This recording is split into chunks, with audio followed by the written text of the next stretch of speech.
প্রিয় ছাত্রছাত্রী বন্ধুরা, আমার ইউটিউব চ্যানেল সেলফ স্টাডিতে তোমাদের ওয়েলকাম। এই বছর থেকে তোমাদের প্রশ্নপত্র কিছু চেঞ্জ হয়েছে।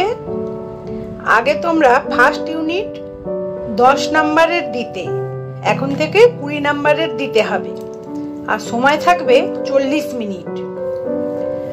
এই বছর থেকে বাংলা, ইংরাজি, অঙ্ক আলাদা আলাদা পরীক্ষা হবে। আচ্ছা, আজ ভিডিওতে আলোচনা করব বাংলার প্রশ্নপত্র 2025-এ কেমন হতে পারে।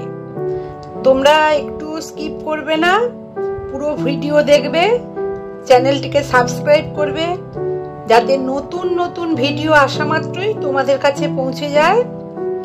বন্ধুদেরও শেয়ার করবে, অবশ্যই লাইক দেবে, কেমন লাগছে জানাবে, কিরকম ভিডিও দেখতে চাও সেটাও জানাবে। আজ তোমাদের রায় ও মার্টিনের প্রশ্ন বিচিত্রা থেকে করাবো পেজ নাম্বার 220।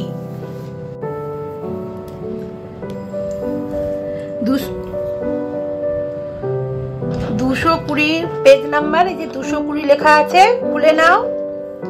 আচ্ছা, তোমাদের এই প্রশ্ন এবং তার সঙ্গে আমি উত্তরগুলো যে লিখেছি সেটা নিয়ে আলোচনা করব আজকে। 1 নম্বরে কি আছে? পূর্ণ বাক্যে উত্তর লেখো। কয়ের দাগেরটা দেখো, বাদল দিনে মেঘের রং কেমন ছিল? উত্তর কি হবে?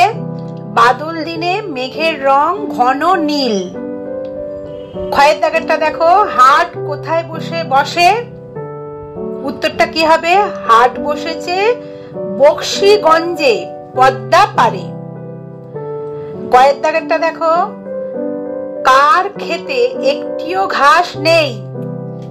ক্ষিতি বাবুর ক্ষেতে একটিও ঘাস নেই।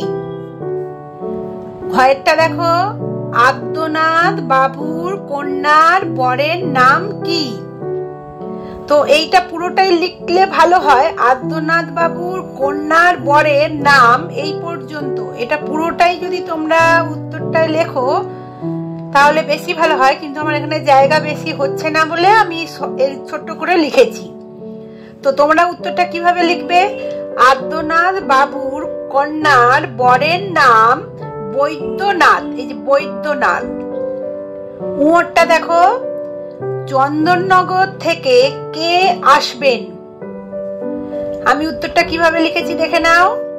চন্দননগর থেকে আনন্দ বাবু আসবেন। তো এই যে পুরো প্রশ্নই কটা পড়লে 5খানা, এগুলো কিন্তু সহজ পাঠ থেকে দেওয়া হয়েছে, বুঝেছো? আর প্রত্যেকটা প্রশ্ন 1 নাম্বার করে দেওয়া হয়েছে। 5খানা প্রশ্ন, টোটাল 5 নাম্বার। এবার তারপর চলে আসো 2 দাগের, কবিতার পরের লাইনটি লেখো। কয়ের দাগেরটা কি আছে? কলসি ভরা এখো গুড়ে, তোমরা এটা পড়েছো, মাছি যত বেড়ায় উড়ে। ক্ষয়ের দাগেরটা অন্ধ কানাই পথের পরে, পরের লাইন কি লিখতে হবে? তোমাদের এটা লিখতে হবে, গান শুনিয়ে ভিক্ষে করে। তোমাদের প্রশ্নে এই একটা এরকম লাইন তুলে দেওয়া হবে, তোমাদেরকে করতে হবে, বলা হবে পরের লাইনটা তোমরা লিখতে। তা তোমাদের কবিতাটা মুখস্থ রাখতে হবে, তো এগুলো আসতে পারে, সেই জন্য আমি এগুলো করিয়ে দিচ্ছি তোমাদের, তোমরা একটু মন দিয়ে দেখে নেবে।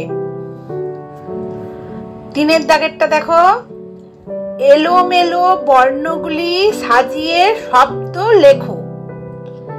এলোমেলো বর্ণ দেখো, কয়ের দাগেরটা দন্তেশ ঊনস্বর হ বর্গীয় জ রয় আকার লেখা আছে, এটা এলোমেলো ভাবে লেখা আছে, তোমাদের কি করতে হবে? সাজাতে হবে।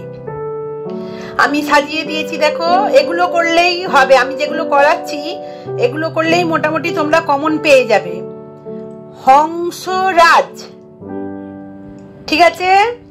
ক্ষয়েরটা দেখো, পয়াকার প উয়ে গ ল, তোমাদের সাজাতে হবে প উয়ে গ পয়াকার ল, পঙ্গপাল, বুঝতে পারছো? গয়েরটা দেখো, দন্তের নয় দ, ফয় হর্ষ উ, কয় হর্ষ উ, ল। কি হবে? কুন্দ ফুল। এটাও 1 নাম্বার করে প্রত্যেকটার জন্য দেয়া থাকবে। এই একটা করতে পারলেই 1 নাম্বার, এরকম প্রত্যেকটা দেয়া থাকবে। 3টে দেওয়া আছে, তোমাদের কত হবে? 3 নাম্বার এটা পাবে। এইভাবে কিন্তু প্রশ্নের বিভাজনগুলো থাকবে। 4এরটা দেখো, অর্থ লেখো। মানে কি? এই যে কথাগুলো, এই যে শব্দগুলো দেওয়া হয়েছে, এই শব্দের মানে লিখতে হবে। বা অর্থ লেখো দেয়া থাকতে পারে, শব্দার্থও দেয়া থাকতে পারে। ঠিক আছে, কয়ের দাগেরটা দেখো, বাদল। বাদল করেছে, মেঘের রং ঘন নীল পড়েছিলে না সহজ পাঠে? সেই বাদল দেওয়া আছে। তাহলে বাদলের মানেটা কি হবে? বর্ষা অথবা বৃষ্টি। কি হবে? বর্ষা অথবা বৃষ্টি। ক্ষয়ের দাগেরটা কি আছে? ভৃত্য। ভৃত্য মানে কি? চাকরও হতে পারে অথবা কর্মচারী। এই যে এই দাড়িটা দিয়েছি, এটাকে বলে অথবা। অর ইংলিশে বলে অর, বাংলায় বলে অথবা। কর্মচারী। গয়েরটা কি আছে? খুঁত। তা খুঁতের মানেটা কি? দোষ অথবা ত্রুটি। ত্রুটি বানানটা দেখে নাও।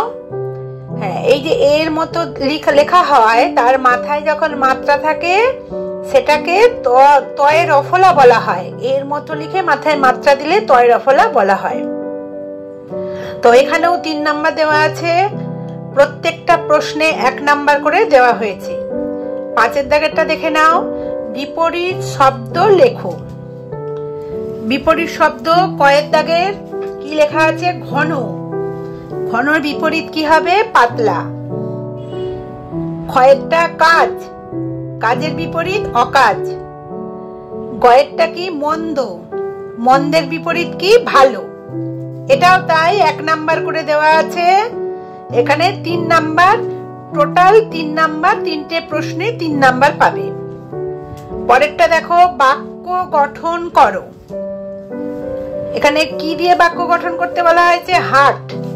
হাট দিয়ে বাক্য লিখতে লাগবে। আমি এটা লিখে দিয়েছি, তোমরাও তোমাদের মনের মতো লিখতে পারো, কিন্তু যে বাক্যটা লিখবে সেখানে যেন হাট কথাটা থাকে, এবং এই যে পুরো কথাটা হচ্ছে একটা বাক্য, এই বাক্যের যেন একটা মানে থাকে। তাহলে কি লিখেছি? হাটে নানা রকম জিনিস পাওয়া যায়। তোমরা এটা লিখতে পারো, আমাদের বৃহস্পতিবার হাট বসে, বা আমাদের সোমবার হাট বসে। তোমাদের মনের মতো কথাটা লিখতে হবে ঠিকই, কিন্তু সেই বাক্যটা যেন সম্পূর্ণ হয় এবং সেই কথাটার যেন একটা মানে থাকে। মনে থাকবে? তাহলে আজকে এই প্রশ্নগুলো আলোচনা করলাম 1এর দাগের, 2এর দাগের, 3এর দাগের, 4এর দাগের, 5এর দাগের আর 6এর দাগের। প্রশ্নগুলো এইভাবেই কিন্তু দেয়া হবে। এবার তোমাদের এখানে ম্যাক্সিমাম প্রশ্নগুলো দেওয়া হয়েছে কি? সহজ পাঠ বই থেকে, কিন্তু দুটো থেকেই মিশিয়ে দেওয়া হয়। আমি আগের দিন কিছু আমার বই থেকেও প্রশ্ন করিয়েছি। এইভাবে যেই প্রশ্নগুলো আমি করাবো একটু মন দিয়ে দেখে নেবে, কারণ সামনেই পরীক্ষায় তোমাদের এইগুলো করলেই হয়ে যাবে। তোমরা একটু মন দিয়ে দেখো।